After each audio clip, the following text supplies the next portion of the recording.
Hoje, nós somos 150 mil habitantes, oficial 115, mas é porque o censo não mora aqui. Você comparar a gente com cidade onde a gente tem rádio, por exemplo, de Água Fria, que tá a nossa rádio lá, com 5 mil habitantes, Flores de Goiás com 4 mil, aí 100 mil faz a diferença. Agora, Divininho, 100 mil reais fazer a diferença aqui na cidade de Formosa é brincadeira um negócio desse. Mas a gente tem ouvido essas conversas por aí. É brincadeira, ainda mais quando eles querem transformar, né, o pessoal do outro lado, querem transformar 100 mil reais para 1 milhão, né? E depois, como é que sai a prestação de conta, né? É aí aonde, às vezes, muito gestor público cai no descrédito perante a opinião pública, perante a sociedade, dado a essas falácias, né, que são transmitidas, que hoje as redes sociais deu voz, né, a todos aqueles que queiram falar. Pois bem, nós já estamos aqui com o advogado previdenciário, doutor Alan. Bom dia, bem-vindo. Bom dia, Fábio. Bom dia aqui, todos que estão participando aqui dessa mesa aqui. Satisfação estar com vocês novamente. Satisfação. Acabou que virou um quadro a sua participação, que era uma entrevista na quarta-feira. Já é a terceira consecutiva. Nós agradecemos o senhor por nos atender, porque os nossos ouvintes não param de mandar pergunta. A Sueli Alves, por exemplo, está perguntando: bom dia, meu nome é Sueli, gostaria de saber do advogado se uma pessoa aposentou por tempo de contribuição, ela pode aposentar por idade, ou seja, ter duas aposentadorias. Fábio e Sueli, não é possível ter duas aposentadorias no mesmo regime. Ou seja, se ela aposentou por tempo de contribuição, ela não vai poder se aposentar por idade, dentro ali do regime que ela já tem essa aposentadoria. Ou seja, se ela é aposentada do INSS, ela não vai poder ter outra aposentadoria no INSS. Mas se ela for de um outro regime, ou seja, se ela for servidora pública, aí é possível acumular as duas aposentadorias sem ter o redutor. O que hoje a atual reforma da Previdência ela estabeleceu é que é possível ter mais de um benefício previdenciário, ou seja, é possível ter duas aposentadorias, uma aposentadoria e uma pensão. Em algumas circunstâncias vai ter o redutor, ou seja, se tiver uma aposentadoria e uma pensão, vai ter o redutor em um desses benefícios. Pois bem, nós estamos com a mãe do Alexandre Borges, que está com a gente aqui, a dona Neuza, e ela está falando: Alê, fala aí o meu caso para o advogado. Então é com você, Alexandre, lá em São Paulo. Bom dia, Alan, tudo bem? Seja bem-vindo ao Café com Notícia. O caso da minha mãe eu acho que é o caso que muitos acontece aí, né? A pessoa sai, né, se aposenta de alguma forma, no caso dela foi para o auxílio-doença e o INSS não paga, né? Tem aquele processo do INSS, entrou contra o INSS e não está pagando, não paga nada para ela. Não tem nenhum auxílio, não tem um salário mensal, não paga o atrasado, não paga a multa. Esse é o caso, acho que é o caso típico de todo mundo do INSS. Ontem eu peguei no carro também um cliente, saiu por auxílio-doença e marcaram INSS para ele em março do ano que vem. Então, duas perguntas. Essa pessoa de hoje, de ontem, ela não recebe até março, até o INSS, né, marcar e fazer o procedimento? E minha mãe? O que o senhor sugere para ela, depois de todo esse tempo aí, né? Já tem mais, se não me engano, mãe, 3 anos, 4 anos já que ela está sem receber aí, nessa batalha com o advogado, entra no processo, sai do processo, o processo anda, para, a gente fica naquela agonia, aquela raiva, porque você trabalha e suga de você no teu suor.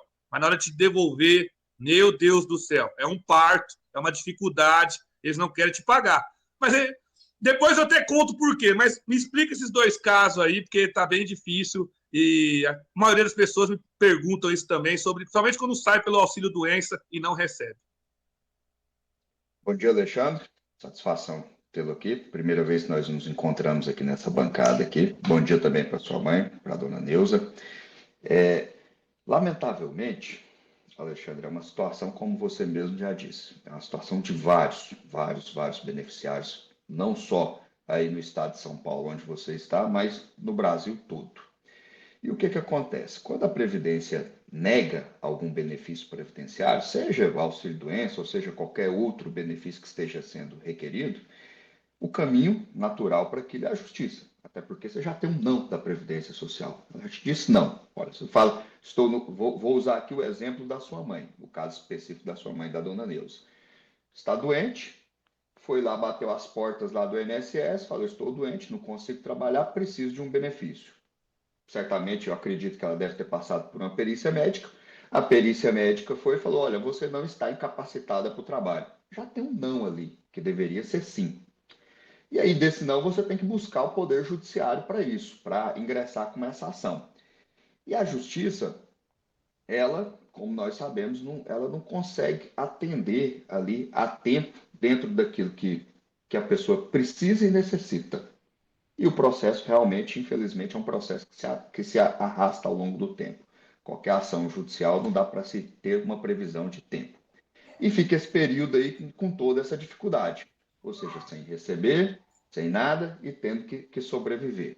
Ganhando o processo judicial, Alexandre, esse pagamento ele é retroativo desde a época da negativa que entrou. Seria um caminho aí para tentar suavizar essa situação de dificuldade. Agora, esse caso desse... aí você vem aí observar uma situação, né? Esse caso dessa pessoa que você conversou ontem, que falou que marcou perícia para março do ano que vem. Se ele estiver doente, até março do ano que vem ele já faleceu. Ou ele pode até recuperar, nem está doente mais, conforme for a situação da doença dele, se for uma doença que se espera que ela vai se recuperar, em março do ano que vem ele nem vai estar doente mais. Ou seja, aí a entrega aí do serviço público, a entrega da prestação pública ia estar completamente deficiente, né? Não dá nem para imaginar um caso desse aqui. Um caso desse aqui eu deveria ingressar com uma ação para tentar antecipar, veja bem, ingressar com a ação para tentar antecipar uma perícia médica que deveria ser feita de imediato. Aí é uma flagrante injustiça mesmo, uma flagrante injustiça praticada. 8:07, Divininho Ramos, e a sua pergunta? Opa, doutor Alan, bom dia, um prazer falar com o senhor novamente. Pediram para perguntar ao senhor. O senhor, como advogado renomado, previdenciário que é aí no Estado, né? Nós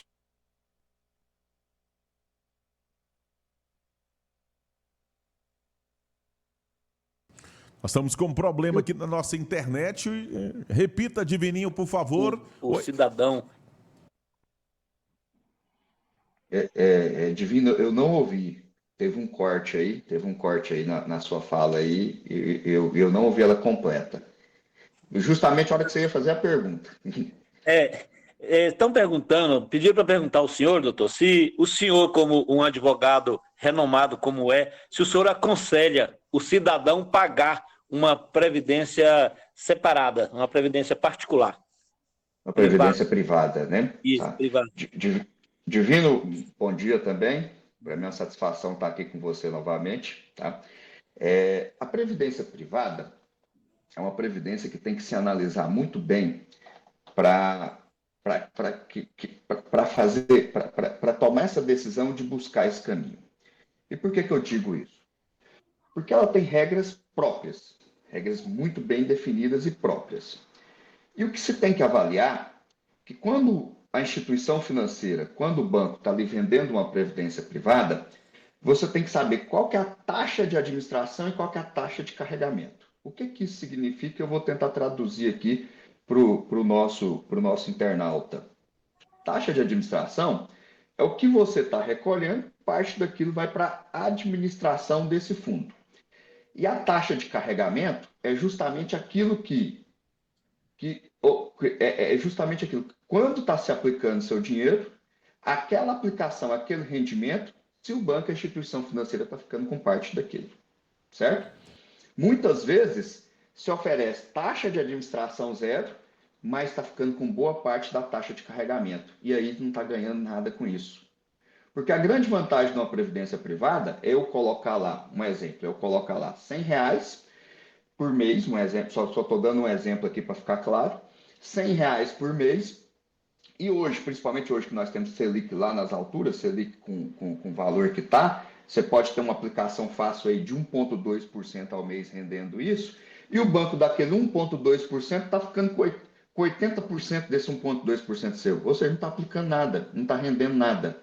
É isso que tem que observar na hora de fazer uma previdência privada, certo? Essa é a dica que eu deixo aqui para o internauta e para quem lhe fez essa pergunta, Divino. 8h10, Alexandre, a sua pergunta final. Eu ia falar, mas eu gostaria que o senhor falasse para a comunidade, porque só eu fico indignado, não dá. Eu gosto que outras pessoas também contem para ele.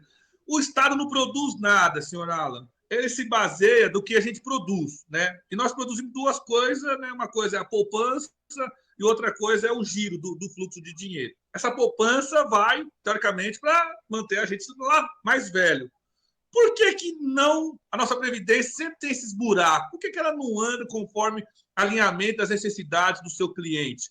O que o governo faz com o nosso dinheiro que não dá o dinheiro na Previdência? O senhor sabe responder para nós o que acontece? Alexandre, essa é uma ótima pergunta e eu vou tentar respondê-la, porque realmente é uma questão complicada. O que acontece aqui no sistema previdenciário é que o sistema previdenciário hoje, nós temos aí uma quantidade grande mesmo de aposentados a nível de Brasil. E o que se paga nessas aposentadorias sustenta boa parte do giro econômico do país, né? Você pode ter um estudo, inclusive, muito interessante, de que o que se arrecada do FPM, do Fundo de Participação dos Municípios, em algumas cidades, o que se paga de benefício previdenciário lá é maior do que a arrecadação do Fundo de Participação dos Municípios. Então, ou seja, é um vetor econômico hoje. E como esse vetor econômico cresceu muito, o investimento sobre ele não acompanhou. Para você ter noção, desde 2014, 2015, tem se falado do colapso que o sistema previdenciário ia entrar em razão da quantidade de servidores que iriam se aposentar. Servidores do INSS que iam se aposentar e teria que ser feita essa reposição. Não foi feito até lá a reposição devida, teve concurso ao longo do tempo, mas foi tímido, ou seja, não foi adequado para atender a necessidade do quadro humano. Se fez investimento em tecnologia, mas só tecnologia sem servidor para operar também não tem condição de prestar o bom serviço. E aí nós estamos hoje com essa fila virtual imensa, com essa entrega que não acontece a tempo, agendando perícia para março do ano que vem, uma situação ilógica, imaginável, e acontece que chega nisso exatamente o que você acaba de falar, que eu não tenho condição de não concordar. Eu preciso concordar. A entrega da prestação do serviço público no sistema previdenciário não é adequada. Deveria acontecer o quê, Alexandre? Se e aqui eu estou falando eu na situação de exemplo, atinjo os requisitos por uma aposentadoria, o correto era a Previdência me notificar falando: Alan, você já completou seus 65 anos, você já tem 15 anos de contribuição, você já pode se aposentar. Você quer já fazer esse requerimento online aqui? E me dava ali os caminhos para isso. Esse seria o correto do sistema, porque quem paga o sistema, como você muito bem disse, somos nós. 8h13, Divino Ramos, a sua pergunta final.